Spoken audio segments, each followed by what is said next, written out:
Welcome to the CEN show, platform where we learn from the world community. I'm your host, Raski Mascani, and on the panel this evening, we have Brother Mashinda. Our guest this evening is Brother Hood. He's back. He's one of our team members. He's back for I haven't even counted many times he's been here to give us this excellent information about artificial intelligence. So I'm going to just hand it directly over to him and we're going to get started. Thanks for coming, Brother Hood. You can go ahead and get started. I appreciate it. I want to say peace and blessings to everyone on this call and everyone who will see this and replay on YouTube. It is an honor today to be able to share this very valuable information to our community and society at large. And I just wanted to go into it, just jump right into it. And I had a couple of things I wanted to share about artificial intelligence and everything. So just bear with me one second. Let me go ahead and get this going.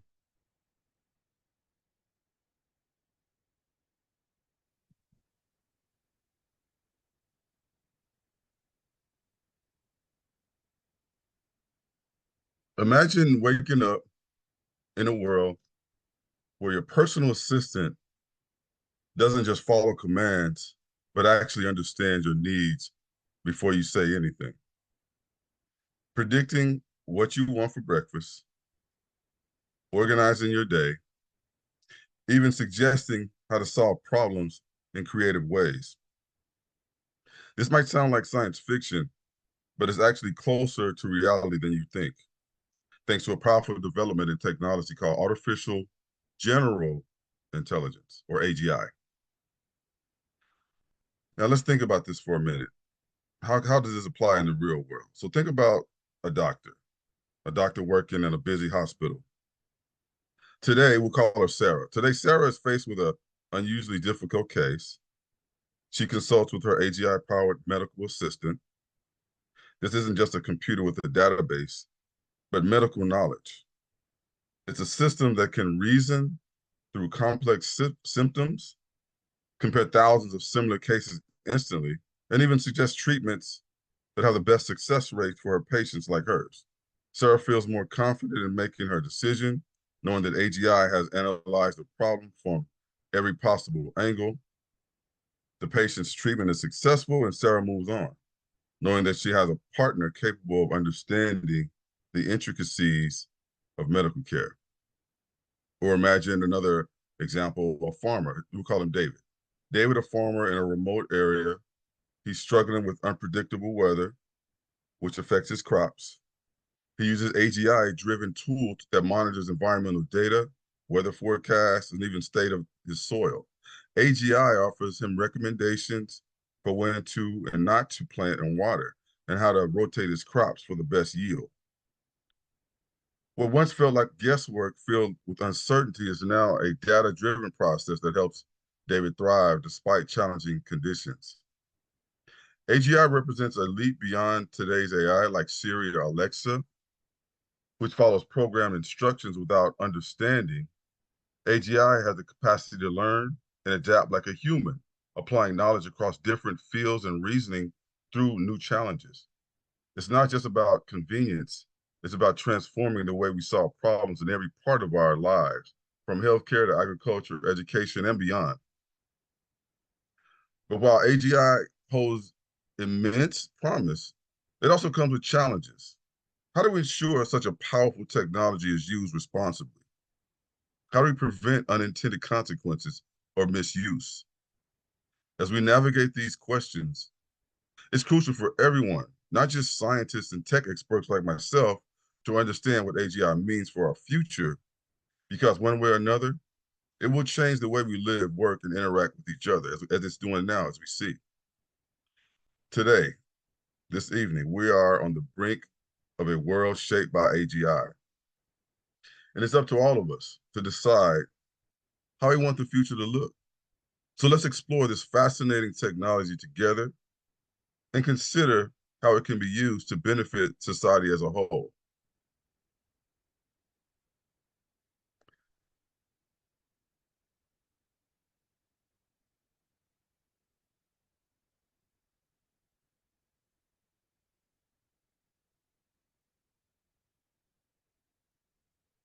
So AGI, which stands for, but we'll get to it in the slides. This presentation is basically an educational presentation. I wanted to share some information about AGI, some of the latest things since my last podcast on artificial intelligence. There's been a lot of things happening. And I want to talk about the impact of new technology, Isaac Sim, and its societal transformation with AGI. So what is AGI? AGI is human-like artificial general intelligence capable of cross-domain learning and understanding. So think about it this way. Think about narrow AI versus AGI. We look at a comparison. So narrow AI excels at a specific, well-defined talk within a strict boundary, like chess program that can defeat a grandmaster. It cannot apply its strategic thinking to anything else. Okay, so a narrow AGI, you're looking at something that swallows a specific task. Some of the current AI systems examples include ChatGPT-4 and Claude, which is one that I've been researching in the last year or so, that has some AGI examples, and a lot of new things have happened with AGI on these two platforms. These are large language models which demonstrate impressive capabilities across multiple domains, but still are pattern recognition systems. And the significance of AGI advancement is AGI represents a defining moment in human civilization, as it would be the first time we create an intelligence capable of matching or exceeding human capabilities across all domains, with the ability similar to human consciousness. Leveraging AI for success. The important thing to remember here as far as success is the distinction between narrow AGI, where you have an AGI AI that's just doing some simple tasks, where you need to emphasize on cognitive adaptability. One example of this would be anomaly detection, like an algorithm that can identify unusual patterns in network traffic, user behavior, system logs. That's dealing with cybersecurity, or something where an AI is looking at malware analysis, analyze code, identify malicious signatures, classify threats or organizations to stay ahead of the curve. Or you can use it in your own household. A lot of these AI systems have artificial intelligence in them, but AGI is something bigger and goes far beyond. What is the professional impact of AGI? As far as workforce evolution, it is transforming industries. It's transforming industries right now as we speak. You're looking at industry transformation from healthcare to finance. Some of the new opportunities are professionals need to adapt to new roles focused on managing and leveraging these AGI capabilities. AI integration, you're looking at algorithms that can prioritize vulnerabilities based on their severity, likelihood of exploitation, and impact on the organization. And upskilling, emphasis on acquiring skills in AI integration and understanding its ethical implications.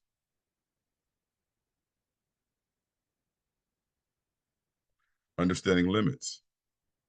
And this is what I've been focused on, understanding the limits, because I would say maybe since my last presentation dealing with artificial intelligence, there's been a lot of media hype about AI being human-like and you can trust it, but really it's all about reasoning and how is this AI going to reason? It's a lot more complicated, and it is not human-like. It is simply a system of following statistical patterns. And it's trained. It's trained through massive data sets, reinforcement learning, and simulations. Okay. So we're looking at a restraining AGI. What does that mean? Importance of continuous learning cycles, keep AGI up to date in evolving information and behaviors.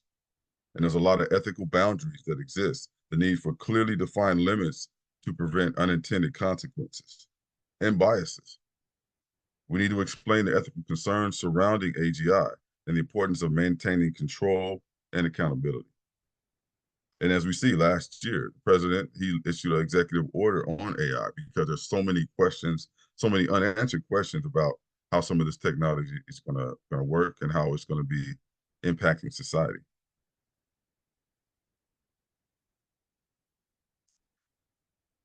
So what I wanted to do with this slide is I want to share with you something called Isaac Sim. And before I go into it, I want you guys to watch the video, pay very close attention to this because this is not like any other robot you've seen. This is a platform. And what this platform is, it's a platform that allows anyone to actually create their own AI agents and merge the AI agent with a robot and have it do different tasks and different things. So let's check it out. It's not enough Fair for use, fair humans use. to imagine. Educational purposes only.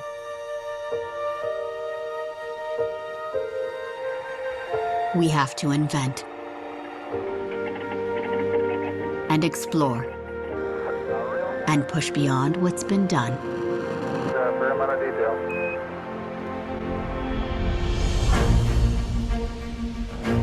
We create smarter and faster. We push it to fail so it can learn. We teach it, then help it teach itself. We broaden its understanding to take on new challenges with absolute precision and succeed. We make it perceive and move and even reason so it can share our world with us.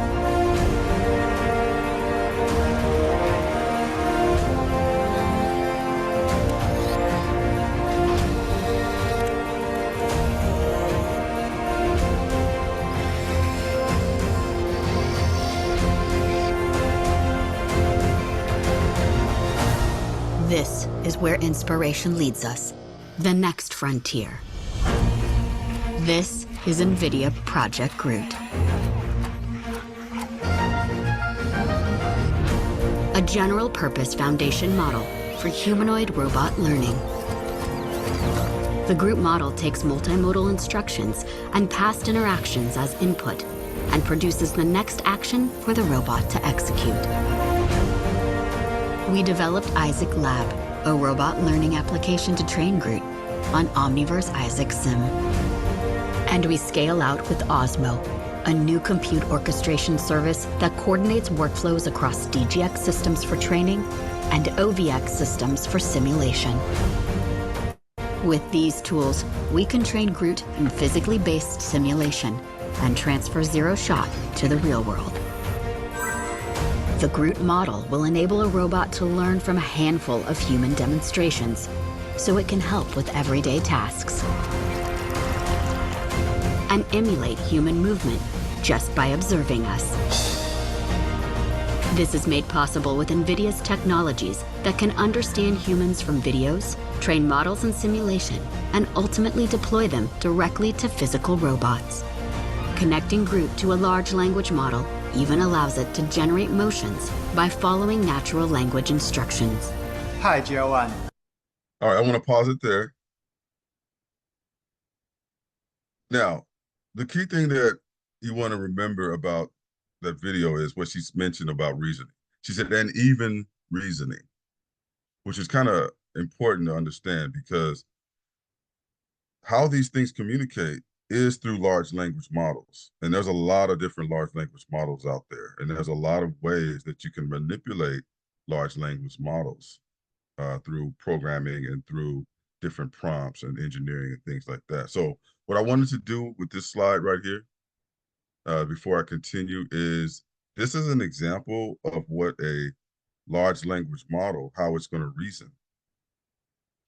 And what I see here is in the last year or so is a lot of different schools of thought regarding reasoning And what I see is a lot of misinformation. A lot of different companies are trying to posture to, say that they have the best AI. We need to trust it. AI can think like a human. It's almost human-like. Well, it's actually not. And this is what it is. It's basically following a system pattern. You're looking at input processing, token embedding, which just deals with word pieces. I'm not going to break down the numbers, but it's basically statistical patterns. And then you have something called an attention mechanism, where the AI is trying to understand what you're saying and what the next thing that's going to be said. And then you have context, understanding the context before it actually makes a decision, and then understanding the pattern in the AI, and then giving a response, generating response, and then output refinement of the response. And so this is what we would say is what the robot would do as far as reasoning. Well, you got different reasoning for attention, different types of reasoning for the context. What context is it? And so this is really important to understand, because this is where we're being fed the idea that it's doing it like a human. It's not like a human. It is simply following a statistical patterns. And just last year, I was just recently, Brother Hood, I think, excuse me. what's up, brother? Uh, Talk to me. can you kind of, are you able to put this in other words, this large language model reasoning flow? And Yeah, definitely. like give an example, a simple example, if you can. I don't know if you can. Yeah, definitely. So if a large language model is basically something that's dealing with language. So if you input a task into the AI where it's going to remember what you said, then there's a statistical program that's going to score it based on what it think you said. And then this attention mechanism, these are just algorithms. This is just an algorithm that recognizes patterns. And so as I explain the context more, you kind of understand. But this is basically a high level overview. So basically what is being said, understanding what is being said, and then putting it, what you said, in a context that the robot or the AI can understand. And then it looks at a pattern based on, okay, say, example, you're looking at DNA, understanding the context of what the blood test results are going to say, and then looking at different patterns and recognizing what could it be. Could it be diabetes? Could it be cancer? Could it be something in your blood? It's recognizing the pattern. And then it's going to generate a response based on what it saw in the pattern. And then it's going to give you an output, which is a decision, which would be like uh, something that's going to say, or some type of text output. So Isaac Sim is basically a new platform by NVIDIA. And no, I do not work for NVIDIA. I'm an independent researcher. And I have been researching different platforms from ChatGPT or Claude and a couple of other platforms that maybe you've never heard of. But the impact with Isaac Sim is it's a platform basically that allows individuals to create, train, and optimize their own robotic agents for the real world.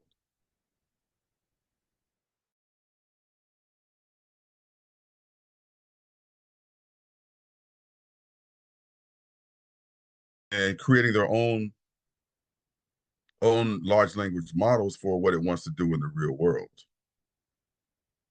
And then continue making their own system for that. And so when you talk about applications, you're talking about applications in manufacturing, applications of it in healthcare, autonomous systems like, the Tesla car or any electric vehicle that, that drives by itself. And so with Isaac Sim, which is just a platform that you can use, you can speed up development of your own system using a robot or some type of a large language model to help you in your business. Now, when we talk about adaptive learning, this is what the AI can do using Isaac Sim, which is just a platform. It can learn from video. So if you don't have a bunch of things that you want to type and input into code or input into a prompt,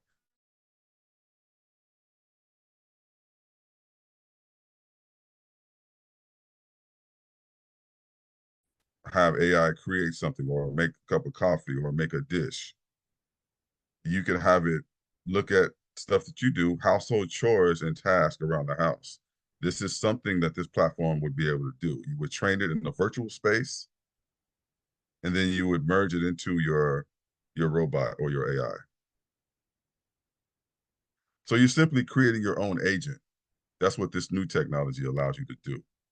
So you're talking about Siri or some of these other platforms where they're just kind of giving you prompts and giving you answers. With Isaac Sim, you're able to create a whole system or some type of robotic system that you can test first, and then you could implement that in your own robot or in your own application, whatever you're going to do. So what is Isaac Sim doing? It's democratizing robotics. Isaac Sim makes it accessible for anyone to create an intelligent robotics agent. So that's what this new Isaac Sim platform is doing. It's creating a system where anybody with money can actually purchase a robot, and you can use Isaac Sim to tell it what to do with different tasks. And this creates a big problem because depending on how you program the agent, you're dealing with privacy concerns. AI systems may collect and analyze large amounts of data, raising concerns about privacy and data protection. You have bias and discrimination. An algorithm can be biased, leading to unfair and discriminatory outcomes in its decisions. You have transparency and accountability. It's important to ensure that AI systems are transparent and accountable for their actions. And so we should have ethical decision making when using some of these platforms. Some jurisdictions now are starting to use some of these AI systems, for example, robot dogs and things like of this nature. So how are these things being programmed? What are the implications on this? You have professionals who need to be trained to make ethical decisions when using these tools. Okay, Brother You got a Hood, a question? quick question. Yeah. How could an AI system be accountable for something? Well, it's not really the AI system that's going to be It's the accountable. person It's behind it, it's right? going to be the person behind it. Exactly. Okay. All right. It's a person behind it, because that's the problem. Because if you just rely on an AI system and you can say we don't know what it's doing, then no one's really accountable. But the thing is, you can't say we should just trust the system. We need to understand how it's working. We need to understand that AGI is altering traditional job roles and creating new ones in AI development and ethics and system integration. And so, yeah, what if an AI you have it trained, and all of a sudden something happens and it takes on a different persona, and it starts doing something that you didn't program it to do? Well, who's liable for that? And that's part of the issue with some of the stuff when you talk about AGI, when they're saying we can trust it. Because there is a school of thought that says, hey, AIs can do what humans can do, and it can't. So in terms of social transformation, we need to learn how it works alongside AI. And AI will be a key professional skill in the coming decades. Me, myself, right now, I'm doing a certification on AI engineering and how to prompt different things. And what I'm finding is really amazing. And it's not a lot of people who understand how this stuff works. Data analysis, very powerful because AI can process large amounts of data and enhance different things, management, network security, different things. And then there's something called computer use, which is brand new. I'm going to share a couple of videos in just a minute about this, which allows an AI to mimic human interaction with a computer and complete tasks that humans would do on the computer. And then you have identity and access management. AI can improve AIM by detecting suspicious access patterns, automating authentication processes. And so what does the future hold? Well, AI is expected to play an increasingly important role in industries, including cybersecurity, driving innovation, and shaping the future of our lives. Now, what I wanted to do right now is I wanted to show you a couple of videos of computer use. And these videos, this is fair use. I want to show this. Here's one example of We'll start first with the Tesla robot, just to give you an example. Fair use. So this is the AI that the Tesla robot that's actually communicating using a large language model. And so just kind of pay attention to the language and how it's able to understand just basic general questions. 1, 2, 3, 4. I can only see 4 at the moment. What about on your legs?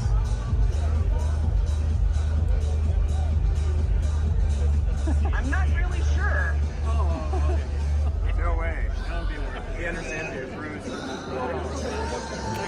How are you today? I'm doing very good. How are you? Doing great, man. So you see how this robot is just basically trying to have a chat conversation. This is using large language models, understanding language, interpreting it, and then making an output and decision on how to respond. This is just one example. Now, the next one I want to show you is an example using an AI to actually do computer use. This is another language model. Most people have no clue that in 2024, this language model is the called best Claude. way to make money with Amazon is not by selling physical products. Bear with me here. And I'm one of the researchers here at Anthropic. Computer use is something that we felt was going to be important for a while now. And so today we're going to be talking about a very early version we have of computer use and walking through a representative example of the things we think it's going to be useful for.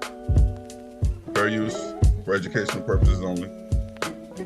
So Claude is a new one. Claude is we're going to be going through a quick Amazon demo today.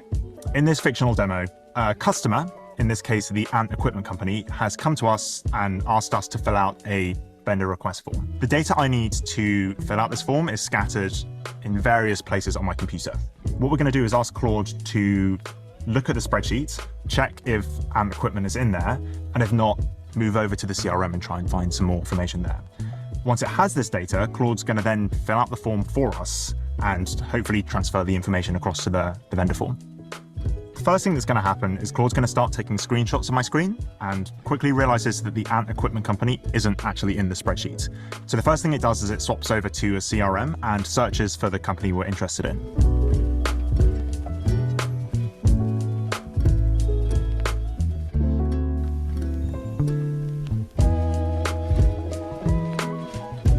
Luckily, we get a search match, and Claude then starts scrolling through the page, looking for all the information it needs to fill out this form.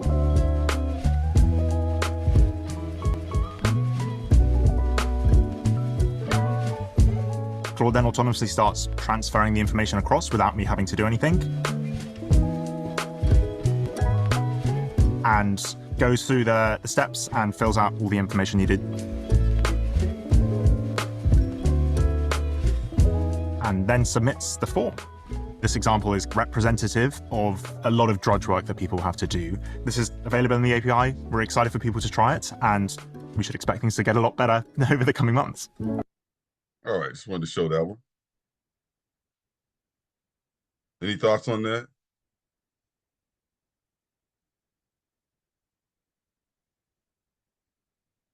So that's an example of computer use. And there's a couple of more, but I'm not going to go through all of them. I'll maybe show you a couple.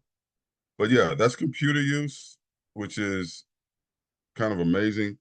The road ahead, AGI and Isaac Sim are powerful tools that, if used responsibly, can lead to unprecedented advancements.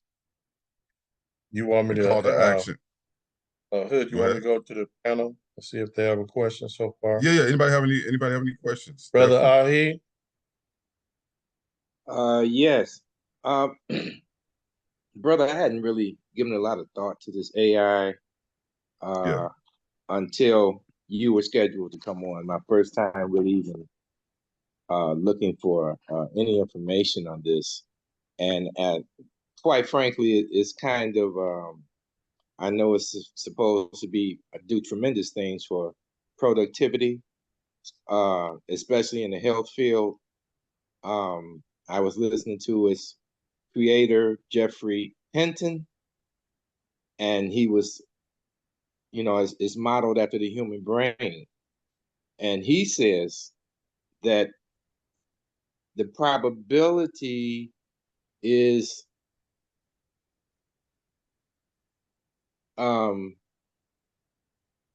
when you say the probability was of a half, so that's like 50-50, that Okay.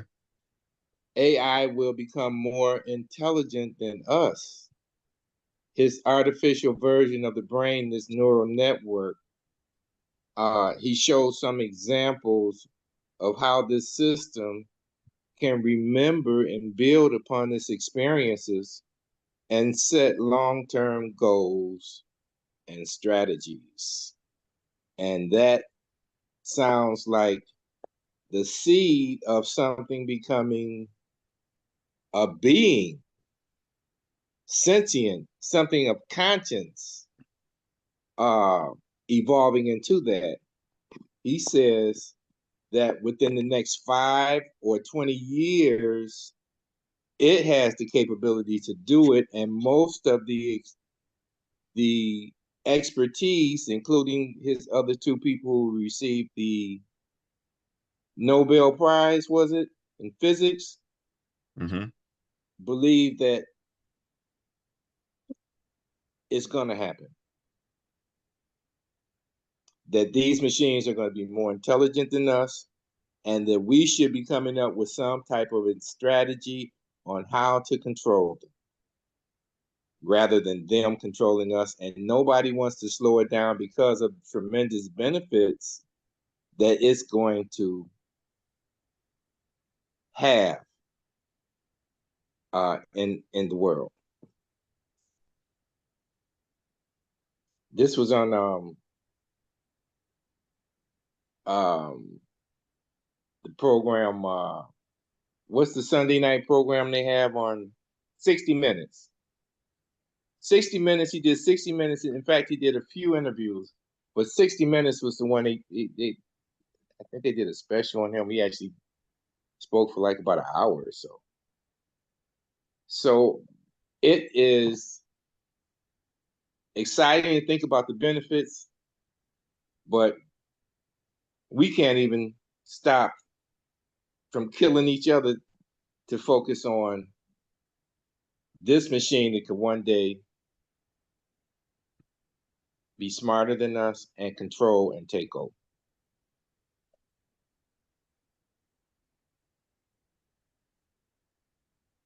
Appreciate That's your words, my brother Ahi. Appreciate your words, pardon. brother Ahi. Okay. Definitely. And that's I'll leave it to the rest of the panel now. That's my only at this time words on that, to brother. All right. Brother Hood, how would you respond to that? I would say that he is right. The only issue that I have with some of these people who are currently now going out and speaking about sentience is that it's not actually there yet as far as an artificial general intelligence. Now, we're at the precipice of that, but there's still a lot of things that are problematic about having an AI go through cross-domain situations. And what I mean by that is having an AI be able to make the more complicated human-like decisions. Because remember, there is a way of, having it store information, update information. You can do that now with our own AI, and then you can have an AI that does make its own decisions based on some of the data that it has.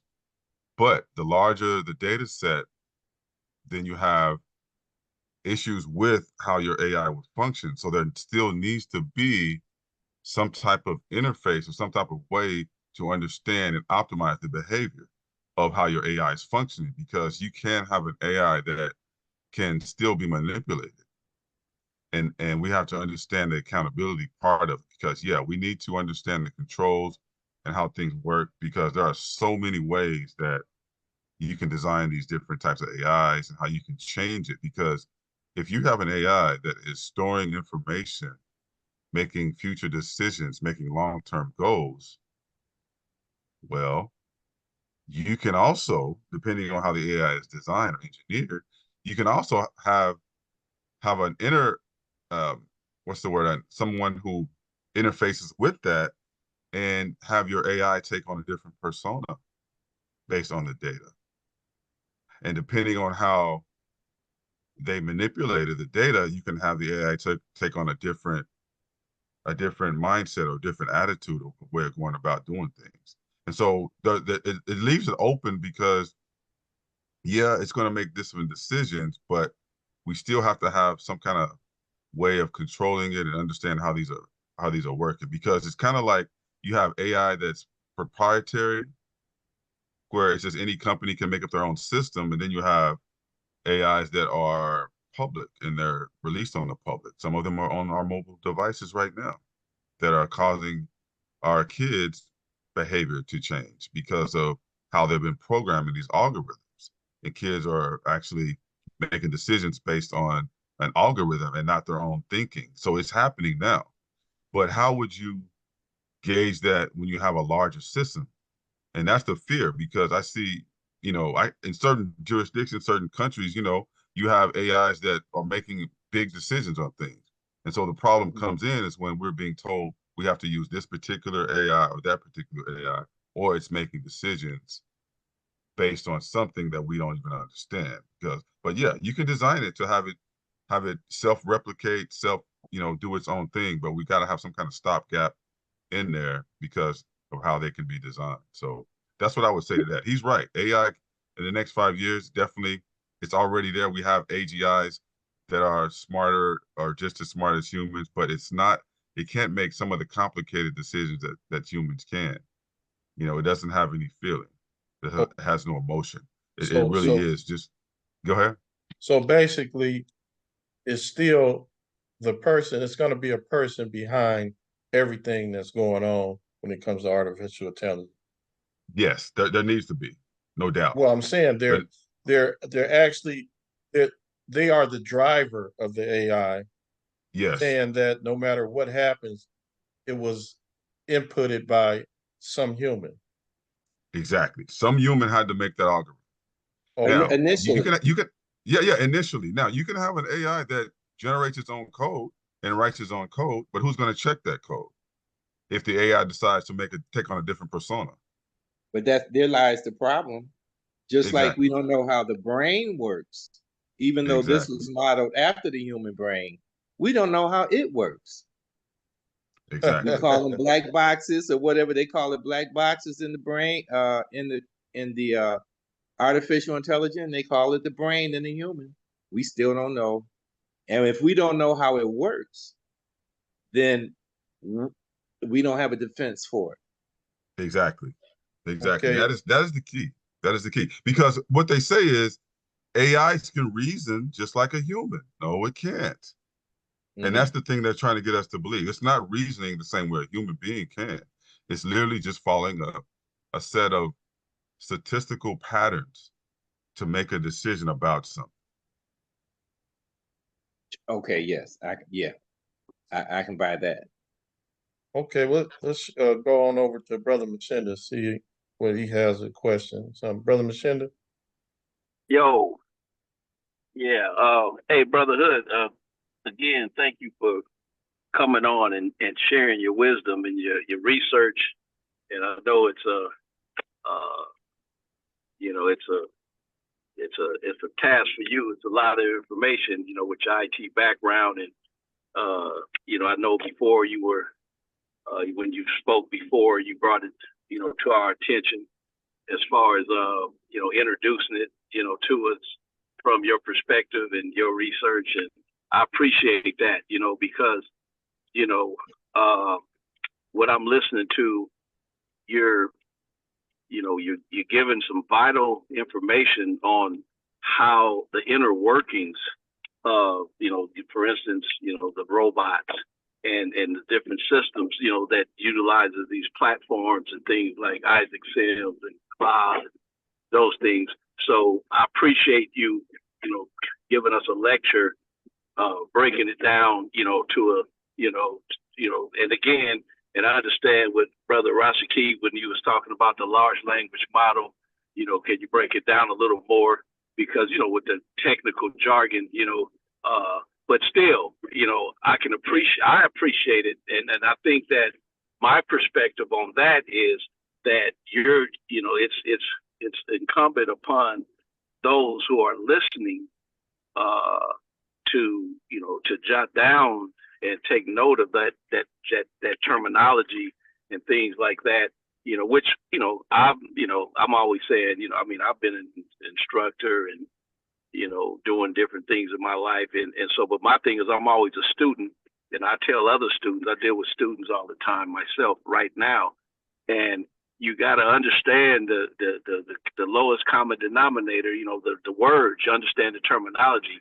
So you introducing these terms and these words and things like that, and and although I've just parked my car, so I haven't been able to write down anything. But again, the blessing of the internet and the podcast is we can go back and listen to it again as many times as we want and take note of it, because you're giving some serious information. And the thing about it is, with or without you or me or anybody who want to partake in this discussion on the Community Education Network or anywhere in the world, is going down. This is going down, and so you're bringing, hey, this is the front. This is what's on the front. This is current, and this is what's on the frontier. This is what's on the horizon. This is what's going down. So so for you to be able to teach your students, and give them this masterful lesson, because people are going to be left behind in the job market and things like that. There'll be some tasks and some jobs that people will be able to do. But an example, where I'm at, I'm in Louisiana, in a little town, they have a call center. And I believe the call center is dealing with, like, say, Medicare. So you call in and so they have like 500 people working at this call center. They're making, for the little area, the little country area, they're making a decent wage, and they're able to buy them a car, and some of them are buying a little house or doing things that they want to do. But I explained to a couple of the folks that I know, some relatives and some students that I know that work there. I said, do you understand what's going on in the world? Do you understand artificial intelligence? Do you know that there's a major shift going down? And I said, let's take the call center, for example. I said, do you know that they can, and I create my own examples, but I said they can bring in a little box and set it down on his desk and hook it up. And I said, and they can, and it can be set up to where it can take all the calls and answer them more intelligent than you answer the calls. Because when the folks over the phone, the customer service reps or whatever you want to call them, they have to read a script, and then after a while you memorize the script, and then they ask these basic questions, and then you route them to the right place where they need to go, or you escalate it to somebody who might know that answer, or you give the simple answer based on after you've been there a while, it becomes part of your memory. And so what I was saying is that I said they can take so with artificial intelligence, I said don't be surprised at some point that they can eliminate the workforce and have a machine or robot or whatever, but a machine just to answer those questions, and all the calls can be routed to this particular data center. And basically answer all the calls and know how to speak with authority and give the and give the most accurate answer, that kind of thing, versus you scratching your head as a human and trying to figure, because you're getting tired. The robot or the machine is not going to get tired. They're going to be able to articulate an answer. Now as it relates to customer service, that human feeling that we get when we talk to a real person. Everybody says, we want to talk to a real person. Well, we're getting away from that anyway. We're being routed, through AT&T and different folks. Things, it's the human in the middle, so to speak, or whatever, or hey, they might not need a human to do certain things. So anyway, I try to, create my own little examples and explaining it like that.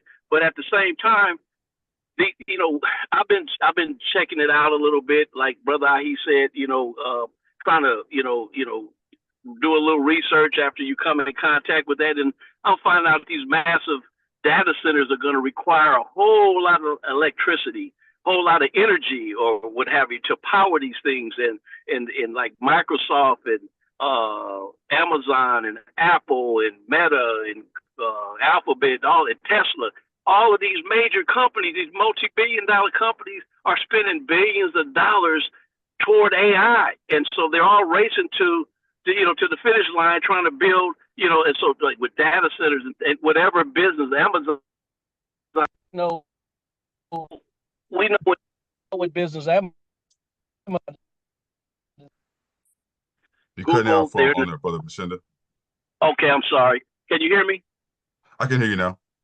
Yeah, I was just saying that the different businesses that they do, they're incorporated. Their capital expenditures are off the chain. They're spending billions, and then I found out that Nvidia, who's been around since the early '90s, who was it with the gaming consoles and the computers with the GPU, the graphical processing unit, and then they're using, and so they have like 85% of the market share with these chips that they're producing. And so so I got myself familiar with, the Blackwell chip that's coming out and the different chips that are using for these data centers and things like that. So all in all, what I'm saying is it's fascinating on one end, it's moving fast, and I don't know. And then my question could be, and because I'm sure you're privy to what I'm talking about to a certain extent, so I want to know how far in the future do you think that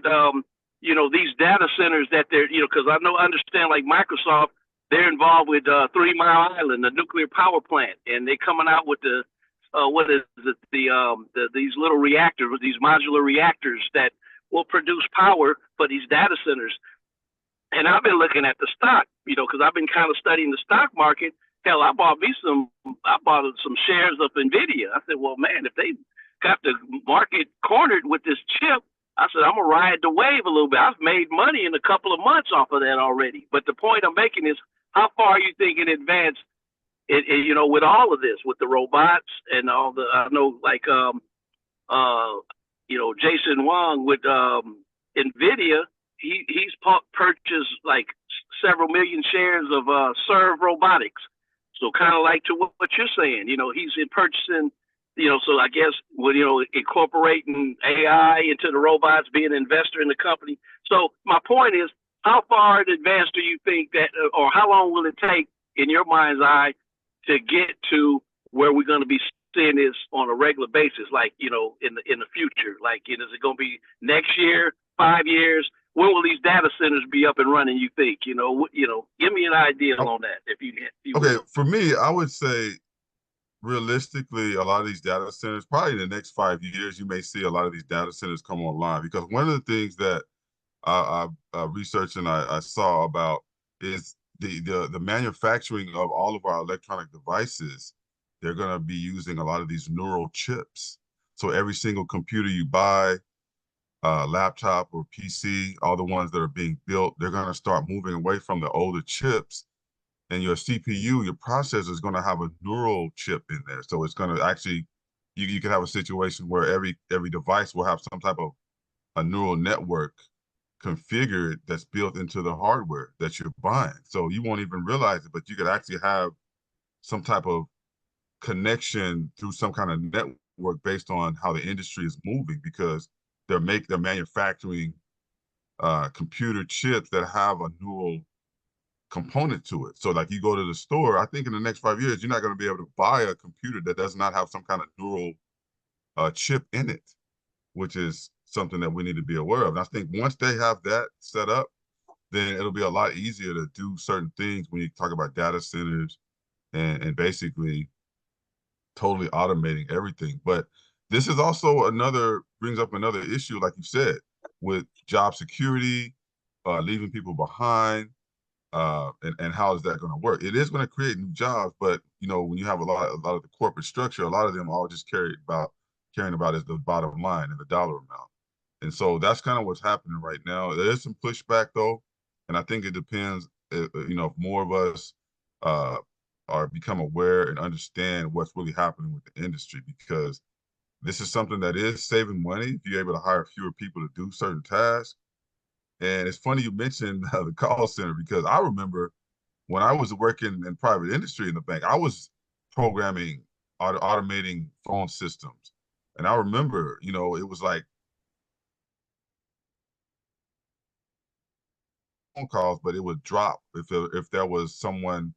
It was basically it was a robocall machine that would call the house, and if they got a voice machine, then it would lose the call. And I remember working on those programs so the bank wouldn't lose money based on how the system worked. And I was just basically dealing with spreadsheets and writing programs that was basically robocalling people. So this technology is actually already here with those automated phone centers. It's just a matter of getting the hardware where you having these phone centers are actually handling multiple calls. But yeah, it's definitely something that we all need to be aware of with that. So that's a great point on that. But I'll tell you, in the next 5 years, I think every device we have is going to have some type of dual chip in it, and whether you know it or not, it's going to be there. And so, what's going to allow companies and people to be able to query and gain knowledge from what's actually on the machine, on the computer. So that's the infrastructure that I see happening, being set up. Once again, it's a assault on our intelligentsia, because I see all mid-level intellectual jobs, they're gone. I think if you can't manipulate something, plumber or carpenter or something like that, to stave this off, because they're probably years from them being able to do something like that. But right now, heck, they're writing papers and everything else, and well, what are the intellects going to do? You know, you can put a couple of words, to throw a couple of words at an AI and say, write a paper or a thesis around this, and then give it to you instantly. And as you said, it's like answering phones and all. It's going to be hard to distinguish between what's AI when you see it on the screen and what's the actual person talking to you. Exactly. So we're in for a big change, and I'm not sure if it's going to be more positive than negative when it comes to our middle class economy. Well, or what we call in our middle class. I mean, we really don't have a middle class, but you know, the people who are making money as our intellect. So it's going to be a big change. Yeah, I agree. And I think another aspect of this is our youth. When you're talking about not knowing what's real and what's not, that's another thing that's at play with this stuff, because you can easily manipulate video. You can easily manipulate and clone people's voices. You may think something is real and it's really not. And that's kind of what we need to understand when you're talking about some of these mobile devices and some of the behaviors that we're seeing in some of our youth, because of, you know, they've been manipulated by some of these models. And this is kind of what's happening. We just need to make sure that, you know, more of us research and understand kind of what's happening in that regard. And so what I want to do in closing is just go over this part I wrote, just to kind of sum it up. So in closing, I want to say that narrow AI excels at specific, well-defined tasks within strict boundaries. That's narrow AI, like chess program that can defeat a grandmaster but cannot apply its strategic thinking to anything else. Or a medical diagnostic system that can identify disease from an X-ray but cannot understand the patient's symptoms described in the conversation. Artificial general intelligence, in contrast, aims to replicate human-like flexibility and learning and applying knowledge across different domains. So, you know, capable of abstracting principles from one field and creatively applying them to solve entirely new and unrelated areas. The key distinction lies not in processing power or the amount of data, but in the fundamental ability to understand context, transfer knowledge, and adapt to novel situations. Capabilities that narrow AI currently lacks despite its impressive performance. There are no true AI systems currently in existence. We have instead our advanced AI systems that exhibit some AGI-like capabilities in limited ways, but still fall short of a true artificial general intelligence. So the distinction is important. While these systems may appear AGI-like in some ways, they are still examples of sophisticated, narrow AI, true AI, AGI, a system that can match or exceed human-level general intelligence remains a goal for the future rather than a current reality. AGI represents a potential major milestone moment in human civilization, as it would be the first time we create intelligence capable of matching or exceeding human cognitive abilities across all domains, with the ability to understand, learn, and adapt to new situations in ways previously unique to human consciousness.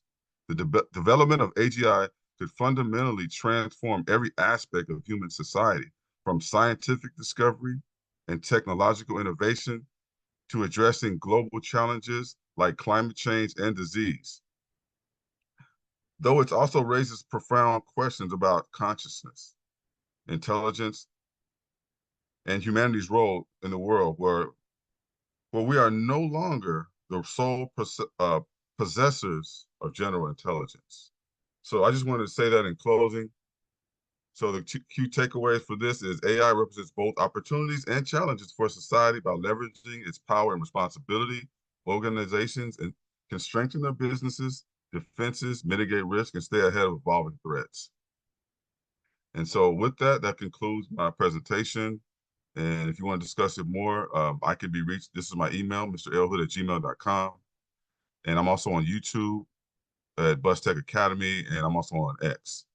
And here are a couple of articles. If you just search comprehensive overview of LLMs, you can find some information on that. Also review on LLM architectures and applications and LLMs in education. Because the large language model is the network that's powering how these things are going to communicate. And so that's what I wanted to share with everybody today. And thank you for the time. If anybody else has anything they want to share, or we can continue, discussing the topic. It's really a profound, major topic, and I just hope people who check this out really take a deep dive and understand what's happening. Yes, this is what's happening, man. And I'm really surprised that we don't have more people on here trying to understand what you have to present, because this is, like you said, this is like the last frontier, kind of. We're stepping over some stuff, man. Right now, this is changing the course of our future. And like you say, it's exciting, but there's some things that can go wrong too. We need to really be up on this, at least be cognizant of what's happening around us, because it's going to take over everything. I've heard people say that the internet is through with this. With the I forgot what you call the programs that use the information to get functions done with the internet. The little I mean, not the little, but I always, in my mind, I picture them as something. But it's the different tasks of the AI. They perform the different tasks. They use the information of the AI. What do you call those? You talking about the neural network or the large language model? Or you mean the AGI, artificial general intelligence? See, and that's I'm with Machinda. The nomenclature and the lingo is kind of holding me back too. But there's the general information that you use to for the task to be completed. You have different tasks that you have. Right. You create, and you were talking about it earlier in your program. I forgot what you call each one of those nodes. The nodes, the different nodes of what you're doing, and the reasoning of the node. No, I'm trying to think of. I have to get back with you, brother, on that one. But okay, definitely reach me, or I can pull up the slide. We can go through it. What you're referring to, it's probably one of the slides we had that I had up. Right, and you were talking about different tasks that you need to complete, and you have these little programs that use the information in the artificial intelligence itself to create different tasks. And you have one for this type of task, you have one for this type of task. You have different tasks, and it's a little name for that. I forget the Were you talking about nomenclature. were you talking about the narrow? No. You're talking about narrow AI Mm, well, or a maybe neural it's network, a neural network, I or a node. no, it's not a no. It may be, but I have to get back with you. I apologize Okay. for my ignorance. I can't talk No, no worries. intelligently about it. No, But no worries. But I think I know what you're talking about. It's just how the wording of it. But yeah, there's different tasks that you can program, and then you can have it do one simple thing. But when you're talking about human-like, that's a whole different story because it's just yeah. basically it's looking at pattern matching, statistical pattern matching. That's what it is, and it's good at that. And it could store information, but you can give it new information, and Hmm. you can say, okay, you can have new information, but if it's taken on a different persona based on that new information, you can force the AI to take on a different persona. Okay, so you can say, okay, you have all this information. I want you to take on a persona of security guard. I want you to watch my house. Anybody that comes on this property that's not in the database, then you start a proactive action against them. Try to Right. identify who they are. You know what I mean? That's just one positive way of using an AI to, monitor your home.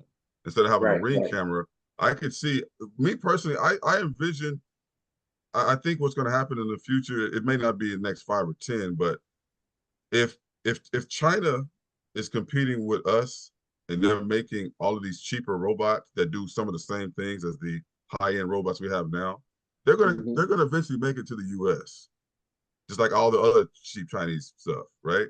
Right. And if it does, then you're gonna have people using some of these platforms to program their own algorithm and merge that with their own robot, and then having their robot do certain things. I And so saw that's yeah, I saw some robots. They put a ball in, and they told the robots. They simply told them to score, and they had a net there, and the robot would kick the ball, and it would watch where the ball was, and would remember that same thing until it kicked the ball enough times so it scored.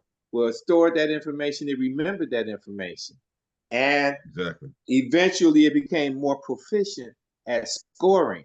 But this was not something that was programmed. It was that the robot itself retained the information. It was just told initially, score, kick the ball in the goal, and score. Is that something like muscle memory? Yeah, basically, yeah. Yeah. Yeah, and Yeah. that's generative. That's because it's generating something new that it didn't have in its own database. That's Hmm. generative AI. Yeah, that definitely exists, and that's what's happening. And so, if you have an AI that's doing all of that and it's keep building on what it learns about the environment, then over time, the AI can make decisions, but also there can be some glitches basically on how the database is getting bigger and bigger. Then you can have certain kind of mistakes, and then that's when you have somebody trying to fine tune what the AI is doing. And then you could say, okay, someone could say, okay, have the AI take on a different persona, because there are keywords that you can program into your language model that'll cause they call it root engineering or root, so basically getting to the core of the data and then making it take on a different persona to do other things that it may not would have done if you had left it alone. You know what I mean? And so those Brother are all Hood, kind of ways it can be manipulated still. do you agree or disagree with the statement that there are no technological barriers to building consciousness? There are technological barriers to building consciousness, in my opinion. Okay. There are, because we're human. It's going to be aware. It can be aware and pay attention, but it's not really consciousness. It's paying attention, but it's not paying attention as if a human would pay attention. It's a different thing. A robot's an algorithm does not have empathy. Does it have An an algorithm, internal reasoning? yeah, it has internal reasoning, but that reasoning is based on a statistical model. Mm-hmm. It's not reasoning as a human would reason. And that's the Right. part that I see the misinformation in the media is getting us to try to trust it. Oh, it's reasoning just like a human. We got to trust it. We got to trust it. If they beat that horse enough, oh, yeah, this robot works. Oh, that's such and such robot. Boom. What if all of a sudden the robot takes on a different persona, which can easily happen if you program it to do that using large language models. It's And that's still it's still human based. It's human right. it's human based, and basically without the human you can't have the AI. Right. And then what about Yeah. there's other things that could come into contact with. You have glitches, you have power issues. Like say if you have Yeah. a robot that can only be powered for like a certain number of hours. And then as you go down in power because of you don't have the right resources, just like your normal computer, you're going to start having issues in how the program's going to function if you don't have enough power for it to execute properly. So you have all these tasks that run in the background. And so if something happens because there's not sufficient power, then you're going to have issues. But I mean, you can program things to monitor itself and different things, but there's all these different things that can become problematic if you just have an AI just doing its own thing and trusting it. Okay. And that's when we can come into those areas where we have unintended consequences. And You then know, like maintenance, you got to yeah, take into account of maintenance. maintenance. Yeah. Yeah. And so it's a lot. It's a lot to it. And that's why I just want people to be aware of what's happening with this stuff because it's a lot happening really fast. And I'm glad that I don't know if you guys heard, but last year when I said this, AIs cannot reason like a human. Just recently, I think last month, the president of Apple came out and said AIs cannot reason like a human. And you can Google it. Do your Google search. They did a whole study on it. And they did that. Does They it have the basically, potential? But that's the yeah, question. it's Does it have the not potential human. to Yeah, evolve? right. Right. It's just looking at And statistical. that's the question. It does have the potential to. Like using AI for military purposes. Yeah. You're not going to be able to individually check each have somebody behind each military robot. Exactly. They're going to have to learn how to act in tandem and make life and death decisions for the humans. Yes. And that's the sad part about it because of all of these algorithms, the ones that look at humans and try to identify the facial features, it's not accurate. That's why they don't use it in court. And Especially and for that's more folks of a, who look like you. yeah, especially for us, the brown folks, melanated people like us, those AIs have problems with them. They can identify two different people as the same because of our complexion and how it's scanning our faces. Okay. And so that's another issue with that. You can't really use those systems like in court because of facial recognition is not 100%. Even though they try to use it, and they use it in the military in some places to identify terrorists from the sky with the drone, but it's not 100%. It has problems. And so that's what we need to understand. If you have an AI, using, visuals and they're scanning faces, it's not going to be 100%, especially when you're dealing with, you know, people with more dark complexion. There's still a Are you a problem. computer scientist?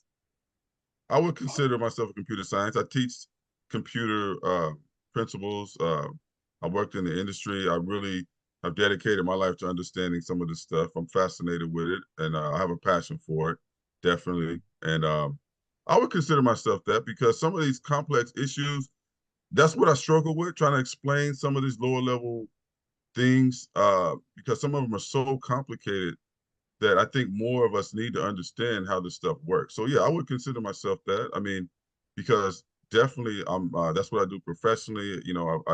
I used to work in private industry, working on some of the stuff on automation, and yeah, I have realized that a lot of this stuff with automation, it's just been fast forward, pushed ahead very fast because of some of the platforms, some of the languages and the neural networks.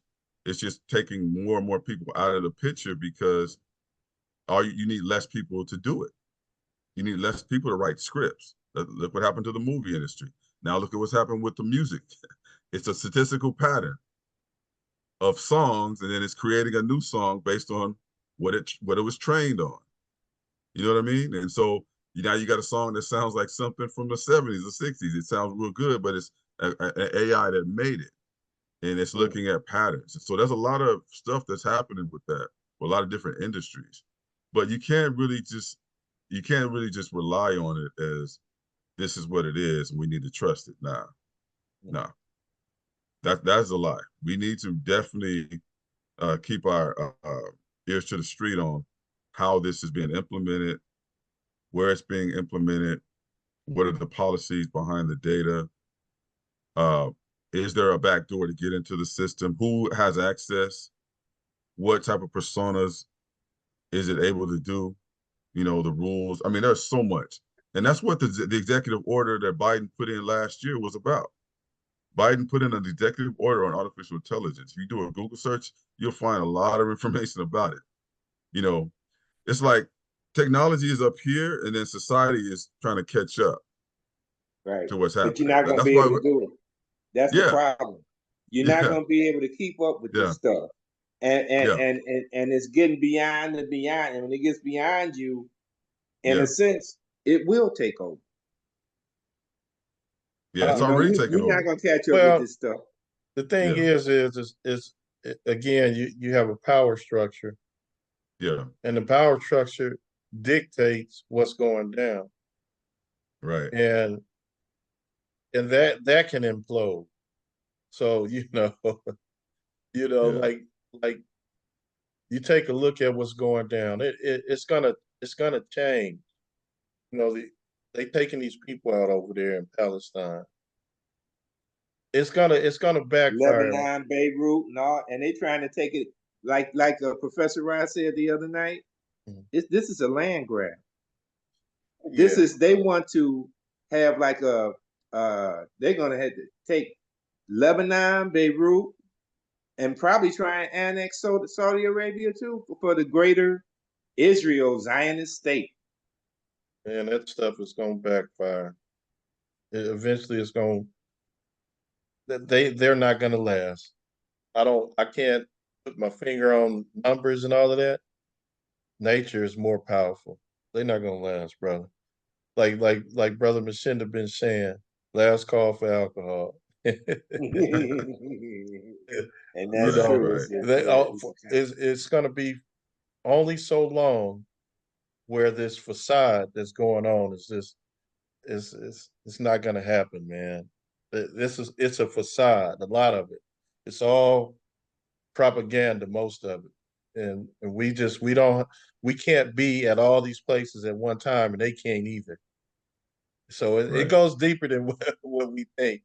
They've been fooling us, but if you take basic life information, it's like these tools can't be at all these places at one time. It's mental manipulation, man.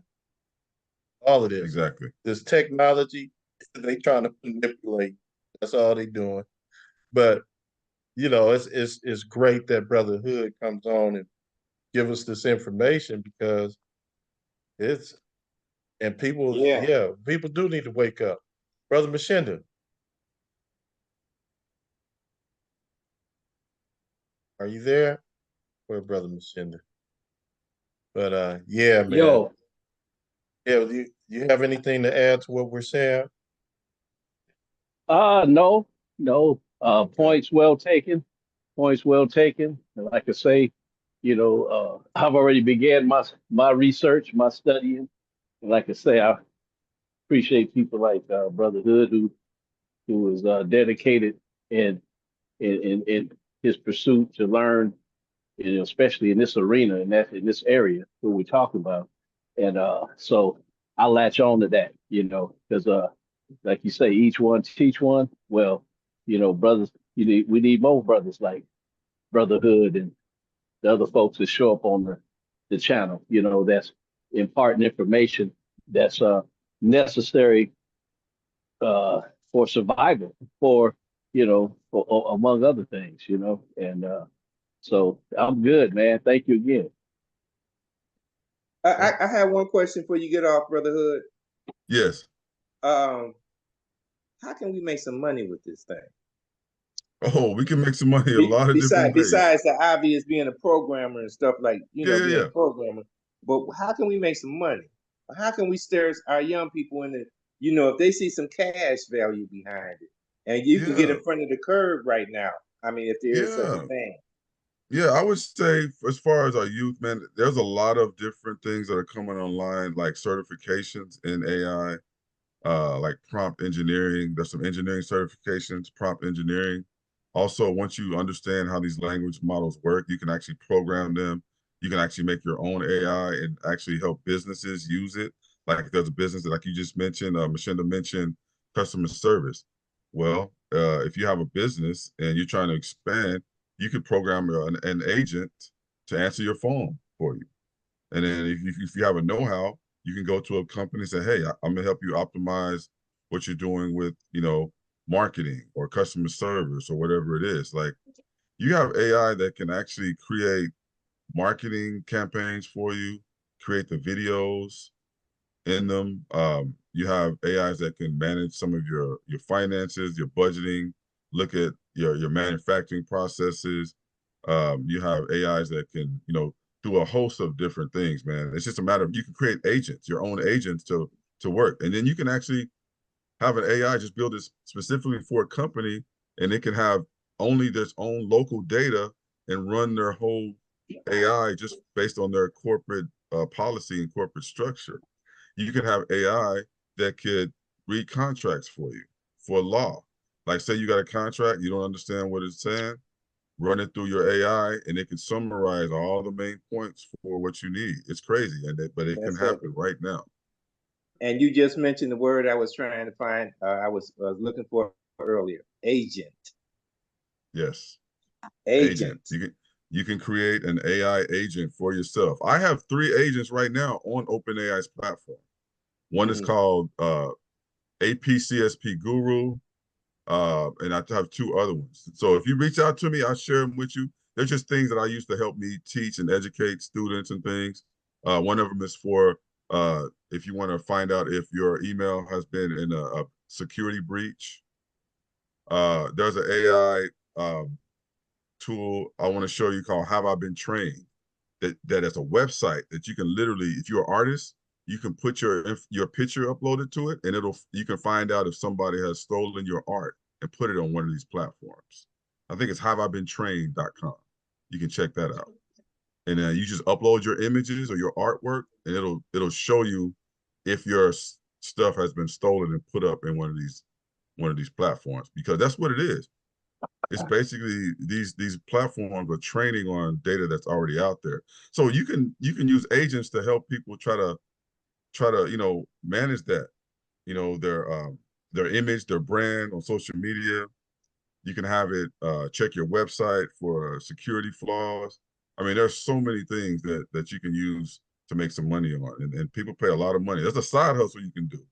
I mean, you can make quite a bit of money doing this, but it's an emerging field. That's why I focus on emerging technologies, emerging field, things that are not really out there yet. But in the next couple of years, you're going to start seeing more of these universities and colleges pivot towards having a lot of these advanced degrees dealing specifically with AI. I mean, because it's a whole new way of programming where you're actually not programming, you're just using words and language to tell the AI what to do for you. And so that's the crazy thing about it. And a lot of people don't understand how these work. And so I think that the money is very, very high potential for our youth to get into.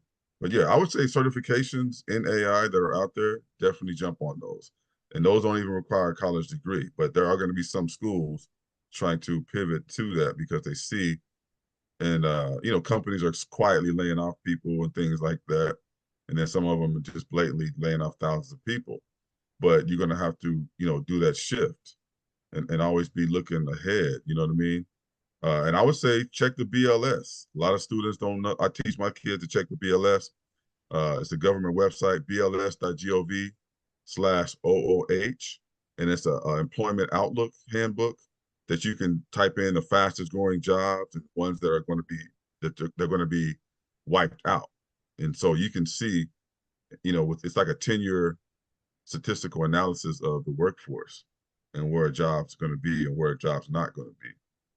I remember when I was at Cal State Long Beach finishing my master's, and man, this one class that I took, it was just a class that I needed just to get through, and it dealt with library science. And I was like, I was thinking to myself, it's kind of sad that you got some of these people in here who are seniors, but trying to get a degree in being a librarian, and they canceled that. They basically closed that out because guess what? There aren't really that many schools that have libraries anymore. They don't really hire librarians anymore. Right. You got the computer. Yeah. Kids don't even, I mean, it's crazy. And so, yeah. And so imagine going to school for 4 years and then your senior year, you realize that your degree is nothing. And you spend all that money doing that. And so that's the thing that I try to tell my students. You need to look at the next 10 years out. What is the highest demand for a career or a job or industry you're trying to do? Engineering definitely going to be there, health, medical, but there's a lot of them that have been really impacted. So that's part of my goal, is just to kind of enlighten people and just let people know, when they probably maybe do a shift, a pivot.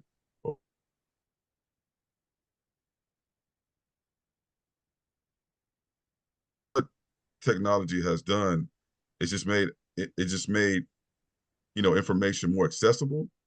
But a problem is, a lot of us are just too busy consuming entertainment content rather than trying to be productive and really looking at things as food for thought on how you leverage and make your life better. You know what I'm saying? And so that's what I not see. critical thinking. We don't have a lot of critical Right. thinkers. We're not raising them anymore for some reason. I don't know what's going on. Well, a lot of parents just don't know, man. It's like, hey, you got a 2-year-old, he's bugging you, give him an iPad, let him do whatever. And then the thing is that can be really detrimental because you never know what algorithm is lurking behind that iPad to capture your child. And then before you know it, you're in a household and you have absolutely no communication with your kid. You don't even know what they're into. You know what I'm saying? And so you have to really, really understand that's what's kind of happening. And the algorithm, they're being trained on these algorithms. Mind control. You hear me? How mass media definitely, Rashki. Yeah, that's what it is. That's what it is. I tell the kids all the time. That's what it is. You have to break that, unplug, and understand what you're consuming and how you're being affected by it. Like I always say, my saying is, if they don't have to control what you say, if they can control what you think about. Yeah. Well, hey man, it's always real when you come on here, with the update. Everything's an update. So you're updating us on this AI. Just like on our computers and our phones, they always have something updating. So definitely have to keep up with what's going on, and you definitely do that, Brother Hood, and appreciate it. And so you want to close out with something so we can talk about what's going on next week.